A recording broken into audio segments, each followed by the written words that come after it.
Bienvenue très chers abonnés sur notre chaîne chrétienne où ensemble nous méditons sur les versets de la Bible.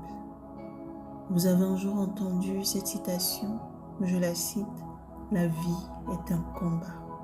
Combat contre soi-même, combat contre la société, combat contre la vie elle-même, combat contre la montre. » Notre méditation portera sur le combat intérieur.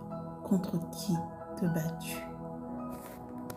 Vous est-il arrivé de vous réveiller en pleine nuit épuisé ou même le matin avec des égratignures sur le corps et vous vous demandez que s'est-il passé? Ou êtes-vous dans une période tellement difficile de votre vie que les circonstances vous poussent à avoir des sentiments de colère, d'échec, de retard, voire même de concurrence, ce qui crée un conflit personnel mais aussi un conflit avec les autres?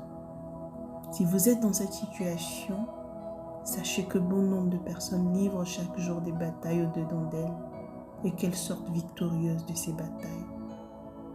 Et plusieurs d'entre elles ont choisi de mener le bon combat. En effet, nous avons des ennemis invisibles qui nous combattent constamment, Satan et sa cohorte de démons. Le diable guette et épie tout comportement des filles et fils de Dieu. À la moindre occasion, il crée le doute et l'instabilité. Il vous retire des choses importantes de la vie. Souvenez-vous de l'histoire de Job. Il vous affaiblit pour vous voir vous éloigner du droit chemin. Éphésiens 6, verset 12. Il est dit que nous n'avons pas à lutter contre le sang et la chair. Notre combat n'est ni avec nous-mêmes ou nos frères et sœurs en Christ, encore moins contre la vie.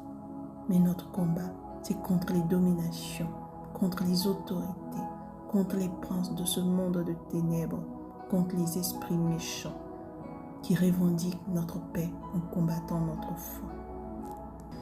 Allons dans la Bible de Timothée, chapitre 2, verset 4. Aucun combattant dans une armée ne s'embarrasse des affaires de la vie s'il veut plaire à celui qui l'a enrôlé.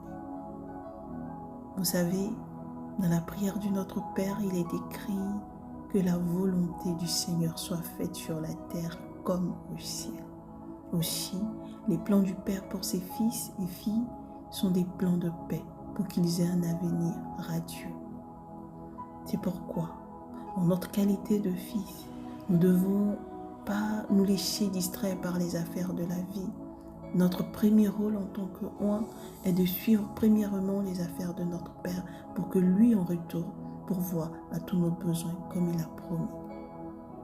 Débattu contre la montre, chaque chose en son temps. N'envie personne. Vous n'avez pas le même destin. Tu n'es en concurrence avec personne. Tu es toi et toi, tu es unique. Pour finir, laisse-moi te dire que tu es un vaillant soldat, un héros, une héroïne du quotidien.